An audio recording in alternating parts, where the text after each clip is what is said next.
Ďakujeme, že nám Ty, Pane, pripomínaš koniec. Koniec tu v tejto časnosti. Lebo Ty si tiež prešiel cez smrť a si zvíťazil. Ty si večný Boh. A tak nám daj milosť aj dnes nielen počuť Tvoje slovo, ale byť tými, ktorí na Teba očakávajú, na Tvoj druhý príchod. Sú tou Tvojou cirkvou, Tvojou nevestou, ktorá ťa čaká. Amen. Drahí bratia a sestry, z úcty voči Božiemu slovu, prosím, povstaňte a počujte slova, na ktorými sa chceme dnes zamyslieť, keď uvažujeme o bdelosti, o očakávaní. A budem čítať z prvej knihy Mojžišovej z kapitoly 7, verše 22 a 23. Z toho, čo bolo na suchej zemi, pomrelo všetko, čo malo v sebe život. Tak zotrel Boh všetky tvory, ktoré boli na povrchu zeme. Všetko od človeka po dobytok, od plazov po nebeské vtáctvo bolo zotreté zo zeme. Takže zostal iba Noach a čo bolo s ním v korábe. Amen, toľko slov z písma svätého.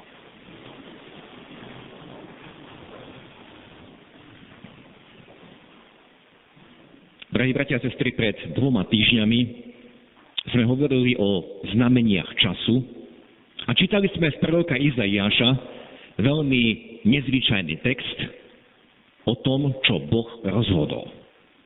Takto čítame v Izaiášovi kapitole 24. Boh rozhodol, že spustoší zem a vyplieni ju, rozvráti jej povrch, rozptýli jej obyvateľov. A sme si povedali pred 2 týždňami, znie to príliš kruto. A potom znova to smutné oznámenie, zem bude celkom spustošená, celkom vylúpená, lebo Hospodin vyriekol toto slovo.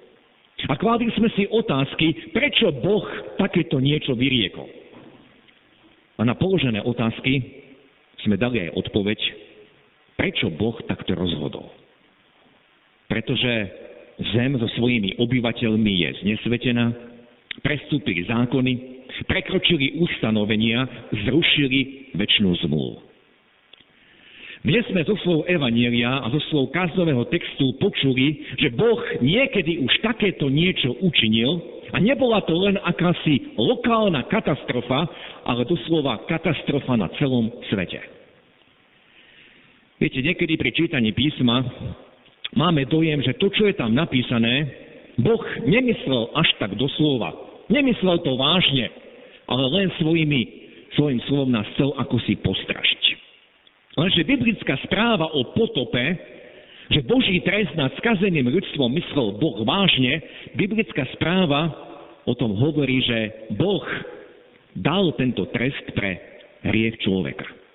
Na celej zemi je množstvo dôkazov, že tu bola takáto celosvetová katastrofa. Kdekoľvek, najmä objavy zamrznutej zemi blízko severného pólu nám dokazujú, že prišla zmena klímy a všetko živé v jednom okamihu zahynulo.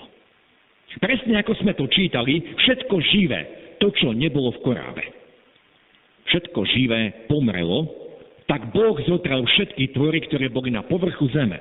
Všetko od človeka, po dobytok, od plazov, po nebeské vtáctvo bolo zotreté zo zeme, tak zostal len Noach a čo bolo s ním v korábe.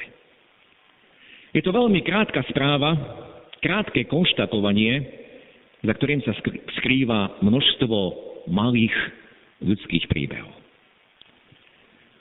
Ak, bratia a sestry, prevrátime späť stránku písma, prečo Boh takto rozhodol, nájdeme snáď najsmutnejšie riadky v celom písme. Keď však Hospodin videl, že skazenosť ľudí na zemi bola veľká a že všetko jeho zmýšľanie srdca bolo ustavične zlé, Hospodin oľutoval, že učinil človeka na zemi a zabolelo ho srdce. A potom o niekoľko veršov ďalej čítame, zem bola porušená v Božích očiach, na zemi bolo plno násilia. Boh videl, že zem bola porušená a každé telo viedlo porušený život na zemi. Ja osobne považujem túto správu za najsmutnejšiu v celom písme. Boh niečo oľutoval. Pretože nás ľudí nestvoril ako stroje, pretože nám daroval slobodnú vôľu a všetko učinil pre človeka. Všetko človeku podriadil, celý svet. A Boh čakal, že človek bude spravovať celé stvorenstvo. Boh čakal, že človek bude s ním spolupracovať. Boh čakal a namiesto toho sa dostavil pravý opak. Neviem, čomu by sme dokázali takéto niečo prirovnať. Možno k rodičovi, ktorý vychovával svoje dieťa správne, dal mu všetko, čakal, že dieťa sa bude riadiť podľa toho, čo mu bolo dané, ale nestalo sa tak. A možno mnohí rodičia sa vedia v tomto nájsť a v duchu plačú nad svojimi deťmi, ktoré kráčajú vlastnými cestami. Ale je tu, bratia a sestry, jeden rozdiel. Ani jeden rodič na tejto zemi nie je bez chyby. Naša výchova ako rodičov nebola na 100%. Akokoľvek sme sa ako rodičia snažili, každý z rodičov nejako pochybil. Ale Boh nepochybil. To, čo on stvoril, to, čo on naplánoval, bolo dobré, tak to čítame hneď v prvej kapitole písma, to, čo on stvoril, bolo veľmi dobré. Ale to, čo odhalujú ďalšie stránky písma, bolo rozhodnutie človeka. V tých slovách z prvej knihy Mojžišovej sa opakujú slová porušenie a násilie. Preto musela prísť potopa, tá celosvetová katastrofa. Preto pre porušenie a násilie človeka muselo znášať trest aj ostatné stvorenstvo, ostatné živočíchy a celá neživá príroda. A predsa Boh dal z tohto východisko, nezahynulo všetko, počuli sme, zostal iba Noach a to, čo bolo s ním v korábe. Jeho rodina a živočíchy, každý po páre. Teda bola daná možnosť záchrany. A tento princíp, že bola daná možnosť záchrany, vidíme v celom písme. Vždy, keď Boh o niečom rozhodol, aj keď to bol veľmi prísny trest, vždy tam bolo východisko, vždy bola možnosť úniku. My sme dnes, bratia a sestry, počuli zo slov Pána Ježiša varovanie. Lebo ako bolo za dní Noacha, tak bude pri príchode Syna človeka. Ako totiž v dňoch pred potopou jedli a pili, ženili sa a vydávali, až do toho dňa, keď Noach vošiel do korábu a nič nespozorovali, až prišla potopa a zmietla všetkých, tak bude aj pri príchode Syna človeka. Z týchto slov jasne badať, že doba druhého príchodu Krista sa bude veľmi, veľmi podobať dobe pred potopou. Ktoré slová sa opakovali pri opise ľudstva pred potopou? Boli to slová porušenie a násilie. A ja nechám na vás, aby ste každý zhodnotili, keď sa pozrieme okolo seba, keď si večer zapnete správy, či tieto slova porušenie a násilie neopisujú aj tú dnešnú dobu. Náš Pán, keď hovoril o svojom druhom príchode, prirovnal k tomu ešte jednu dobu, veľmi dobre to vieme, a je to doba, keď sa Lót nachádzal v Sodome. O tom nebudeme dnes hovoriť, ale tiež to bola doba, keď v tom meste bolo vystupňované násilie. Navyše je tam prvá zmienka v písme o homosexualite a možno sa pritom niekomu otvoria oči a pochopí, prečo dnes je všade pretlačaná táto téma LGBTI. Čo sa opakuje však aj pri prípade potopy, aj tam v Sodome bola možnosť úniku a záchrany. Čo náš Pán hovorí, čo ľudia robili pred potopou? Jedli, pili, ženili sa a vydávali. Pýtame sa, čo na tomto bolo zlé? Jedným slovom, bol to taký bezstarostný život, aby som mal naplnené všetky potreby. Alebo inak, ako to pochopili cisári v dobe Rímskej ríše, ľuďom stačí, ak im dáme chlieb a hry. A v tom istom čase na okrajoch Rímskej ríše prebiehali vojny a násilie. Aby cisári odviedli pozornosť ľudí, zabezpečili pre nich blahobyt, ako by chceli im povedať, to násilie sa vás netýka. Tu máte všetko, čo potrebujete. Len sa zabávajte. Chlieb a hry. Nie je to typické aj pre dnešnú dobu. Jedli, pili, ženili sa, vydávali, život bežal ďalej. A potom čítame, nič nespozorovali. To neznamená, že by ľudia pred potopou nevideli Noého, ako Noé stavia korab. Ale oni si, bratia a sestry, už zvykli na to, že tam niekde za tým kopcom stojí veľký drevený dom a zo spodu to vyzerá ako loď, ktorý stavia, ako oni hovorili, jeden blázon. Zvykli si na to, že niekoľko rokov sa toto deje. A my sa tiež musíme pýtať, na čo všetko si dnes ľudia zvykli. Zvykli sme si na to, že s našimi hranicami je vojna. Zvykli sme si na to, že mnohé naše strojárske firmy vyrábajú súčiastky do zbraní. A v podstate sme radi, že ľudia majú robotu, lebo keď je robota, tak je aj dobre a je blahobyt. Mnohí si zvykli na to, že každú nedeľu sa v kostoloch konajú bohoslúžby. Aj bez nás. Stačí, keď sme doma, keď si možno zapneme niečo a počujeme nejaký úryvok z kázne. Zvykli sme si na to, že kresťania hovoria o tom, že Ježiš druhýkrát príde. Mnohí si zvykli na to, ako sa posunuli hranice v morálnej oblasti, čo pred pár rokmi generácie odsudzovali, napríklad rozvod, alebo keď slobodná matka vychovávala sama svoje deti, to dnes sa stalo úplne normálnym. Naopak, ak si dnes niekto dovolí povedať niečo o normách, o pravidlách, ktoré Pán Boh dal pre človeka, tak je nazvaný moralistom, ako ten, kto je netolerantný, kto je xenofób a neviem ešte ako inak. Tie posuny sa dejú pomaly. Presne tak, ako pri potope. A nič nespozorovali, lebo na mnohé si už zvykli. Zvykli si na to, že Noé stále hovorí o tom, príde potopa. A treba povedať, že Noé vo svojej dobe bol na posmech. Aj na to sme si už zvykli, keď niekto povie biblický pohľad, napríklad na manželstvo, keď povie biblický pohľad na podnikanie, na hospodárenie, na čestný spôsob života. Keď povie niekto biblický pohľad na čokoľvek, čo sa mu dostane? Iba posmech. Stačí, keď sa ozvete, ak zareagujete na nejakej sociálnej sieti a už sa na vás zosype veľká sprcha tých, ktorí všetkému rozumejú a ktorí dnes tvoria mienku. Pamätajme si, bratia a sestry, že nie len Noé bol na posmech, ale aj všetci proroci starej zmluvy, apoštoli boli na posmech, vierozvedcovia, ktorí prišli k nám, boli tiež na posmech. A mnohí dnes vyhlasujú, že keby neboli prišli, by sme boli úplne inde a ďalej. Aj misionári. Všetci, ktorí zvestujú Božie slovo v celých dejinách, boli na posmech. Nedieje sa nič nové.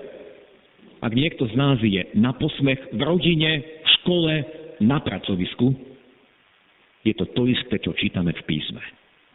A potom čítame, že tí ľudia v dobe potopy nič nespozorovali, až prišla potopa a zmietla všetkých, tak bude aj pri príchode Syna človeka. Áno, prišiel moment, keď smiech prestal. Prišiel moment, keď sa každý z tých posmievačov stretol s vodou. S tým, čo hovoril Noé. A prišlo to nepozorovanie. Nič zvláštne tomu nenasvedčovalo, že už je to tu. A náš Pán v tomto bode pokračuje ďalej a hovorí o jednej zvláštnej udalosti, ktorá v kresťanskej terminológii bola nazvaná vytrhnutie alebo vychvátenie, z ktorej sa tiež mnohí teológovia vysmievajú. Vtedy budú dvaja na poli, jeden bude vzatý, druhý ostane. Dve budú mlieť na mlyne, jedna bude vzatá, druhá ostane. Preto bdejte, lebo neviete, v ktorý deň príde váš Pán. Toto si, bratia a sestry, nedokážeme ani len predstaviť. A mnohým sa to zdá byť tak neskutočné, že zrazu niektorí ľudia z tohto sveta len tak zmiznú. Preto mnohí nad tým krútia hlavou a dokonca mnohí kresťania sa smejú, lenže tieto slova Ježiš povedal. Dvaja budú niečo spolu robiť, jeden bude vzatý a druhý zostane. Ježiš povedal, že si príde po svoju cirkev. Príde síce ako zlodej, ako sme to počuli ďalej v Evanjeliu. Uvedomte si, keby hospodár vedel, o ktorej nočnej stráži príde zlodej, bdel by a nedal by sa mu vlámať do domu. Príde ako zlodej. Spôsob jeho príchodu bude sa podobať zlodejovi, ktorý sa nikdy neohlási. Ale Ježiš si príde po svojich. Príde si po tých, ktorí mu patria. V túto nedeľu, bratia a sestry, zvykneme čítať známe podobenstvo o 10 pannách alebo 10 družičkách, tak sme to spievali aj v tých piesniach, ktoré nám dnes zneli na službách Božích. Dobre to podobenstvo poznáme a z tohto podobenstva zdôrazním iba jeden moment. Keď 5 tých pochabých družičiek išlo kupovať olej, prišiel ženich a pripravené vošli s ním na svadbu a dvere sa zavrali. Nastal ten moment, kedy už nič iné sa nedalo zmeniť. A Pán Ježiš toto podobenstvo končí, preto bdejte, lebo nepoznáte dňa ani hodiny, kedy príde Syn človeka. Ženich Ježiš príde. To varovanie je napísané pre jeho nevestu. Tento svet ho nečaká. Tento svet sa chce zabávať ďalej. Tento svet vymýšľa, ako žiť čo najdlhšie, ako sa zachovať zdravými, ako to žiť nielen 80, ale aj 100, možno viac rokov, ako tu na zemi si vybudovať akúsi večnosť. Tento svet Krista nečaká. Je to varovanie, ktoré je napísané pre cirkev. A toto sme počuli dnes zo zjavenia Jána, je napísané pre cirkev, a z toho sa tiež dnešný človek vysmieva. Počuli sme dnes v čítanom texte zo zjavenia Jána kapitoly 22. Ja, Ježiš, jeho priame slova, som poslal svojho anjela svedčiť vám o týchto veciach po cirkevných zboroch.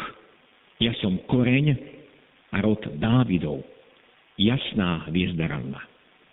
Duch a nevesta hovoria, príď. Kto počúva, nech povie, príď. Kto žízni, nech príde. Kto chce, nech si naberie zadarmo vodu života. Počiarkol som to, komu sú určené tieto slova. Určené sú cirkevným zborom, cirkvi, alebo inak neveste.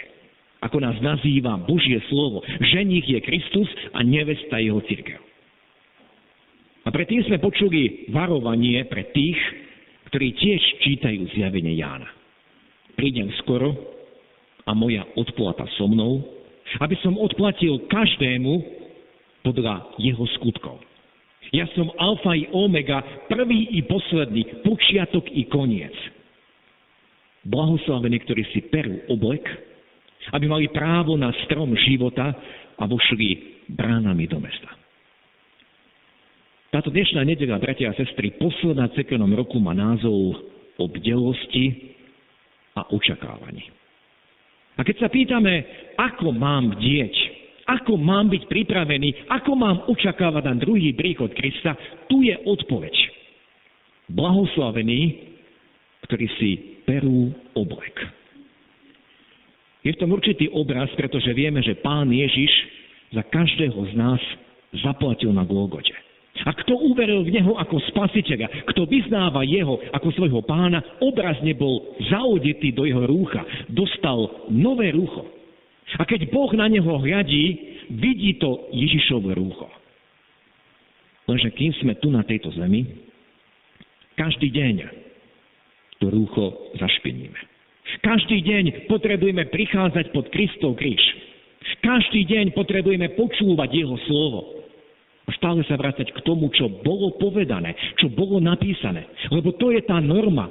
To sú tie pravidlá, podľa ktorých máme žiť, tie sa nezmenili.